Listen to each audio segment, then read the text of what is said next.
The number of confirmed cases across the world quickly rises. We all need to take steps to reduce close human contact. You are not immune. People should stay indoors and stay safe. Look out yourself.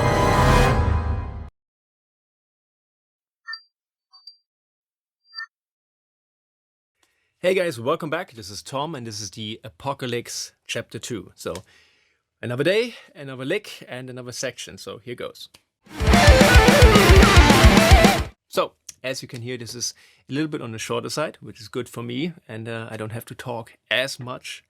And the other thing is that we are still in pentatonic land, and we're still exploring the super boring old E minor pentatonic scale at this point. And one of the things I really wanted to do in this chapter of the course was to give you guys a ton of different ideas to breathe some new life into this old minor pentatonic, because everybody's doing it, everybody's using it, and it's just so old and worn out at this point.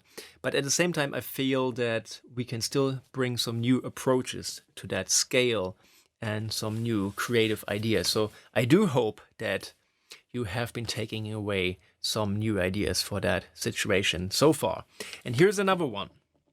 It's basically starting where we left off in the last section, because we had this triplet thing going on where we start a group of 3 notes with a middle finger pluck in the right hand, then a pull off, and then a downstroke. Right, and so the opening of this lick really continues down that path. We have a little pickup note here, which is E. And then the 1 of this lick that we're about to play is here on the 15th fret on the G on the high E string. So from that point on, we will be first of all doing the same middle finger pluck, pull off, and then downstroke thing, but this time without a string skip. So it's middle finger pluck, pull off to the 12th fret, and then downstroke on the 15th fret of the B string.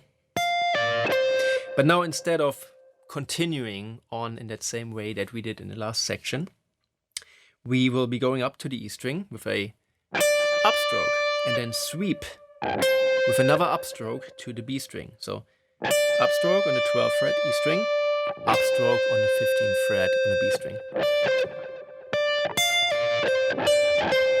And then another pull off to the 12th fret on the B string. And I think I'm even playing that one pickup note, that E at the beginning, with the right hand middle finger. So I'm doing 2 of those in a row.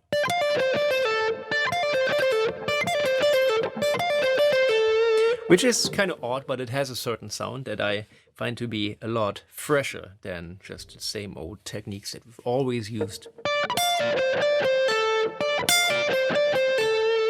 Right, and now, instead of sequencing this further anymore, I'm going to do something else. I'm going to be playing from that 12th fret where we ended up on the B string, hammer-ons on the 14th, 15th, and 17th. So right here we're bringing in a note that's not in the pentatonic, the C sharp. And as you can see, I will leave all those fingers on the fretboard. So by the time we get to E, here on the 17th fret, again 12, 14, 15, 17, then we have all 4 fingers in a row. And at that point, I will be playing a little pinch harmonic here in the right hand. After that, we will be descending with pull-offs. Well, kind of difficult to get. There it is. And then, once we get to the 12th fret, I will be hammering on the 15th fret, which is the blue note, on the G string, 15th fret with the ring finger. And I'm also bringing down the middle finger at the same time on the 14th fret, so that now I can instantly pull off to that note without any additional preparation necessary. And while this is going on, I have enough time to bring my index finger from the 12th fret on the B string down to the 12th fret on the G string, so that now we can just as easily pull off from the 14th to the 12th.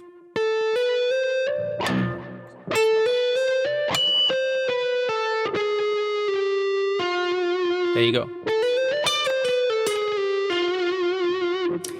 Now, that whole thing will repeat starting on the G string. So we ended up on the 12th fret of that string. Then we hammer on the 14th, hammer on the 15th, hammer on the 17th. Provide a little bit of a right hand action with the artificial harmonic, which is equally as hard to get. There it is. Pull off 15, pull off to 14, pull off to 12, and then once again go to the next lower string, which is D, with those two fingers at the same time, hammering on 14 and 15. Then we can pull off to the 14th, and then bring the index finger just one string down to the 12th fret of the D string, and then we can pull off this string again. Right, and after that, just one more note, back to the 14th fret, a little bit of a pinch harmonic. This is fortunately way easier to get. Right, and that is the entire lick. Sorry.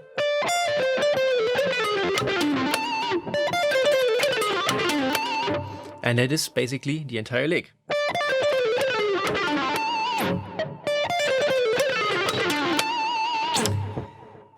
And there you go. As you probably noticed, we have a couple of notes that do not belong in the pentatonic. We added the C sharp here, and then we added the C here, and then an F here. And I don't want to leave you guys for today without talking about this. And you know, there's a time and a place for everything. Remember that when we did that whole octave thing a couple of bars back, that was really strategically planned out. And we were really going for a specific type of sound and a specific theoretical effect. And that's great. That worked in our favor so much. But now this one is quite the opposite. It is a moment where I just go for raw intensity. And I don't care so much which effect these notes will have on the harmony, because they are flying by at a very high pace, and they're really just there to fill in the space and to give me a convenient pattern on the guitar with the left hand to just shred through. So as I said, there's a time and a place for everything, and this is not a place for super thought out theoretical explanations or explorations, really, because I just want to fill in a couple of notes to make this whole thing be a little bit fuller and more intense. And so there's really no point for me in explaining the effect of the harmony or what kind of interval these notes are creating together with the root note, because that is really not what was in my head when I came up with that, you know? Again, time and place for everything. Sometimes you want to be really thorough and theoretically sound to create a certain kind of harmony on the guitar. And sometimes it's the opposite. Just cram a few notes in there and hope for the best. I don't think that is really an advice that you will get in many guitar lessons, but it's really true. Sometimes that's the best thing to do. There's a time and a place for everything, guys, and I hope this is now the time and the place where I say goodbye, and I'll be seeing you in the next section. How's that for, you know, for an exit word? So stay safe, guys, and happy practicing. I'll be seeing you in the next section. Bye-bye.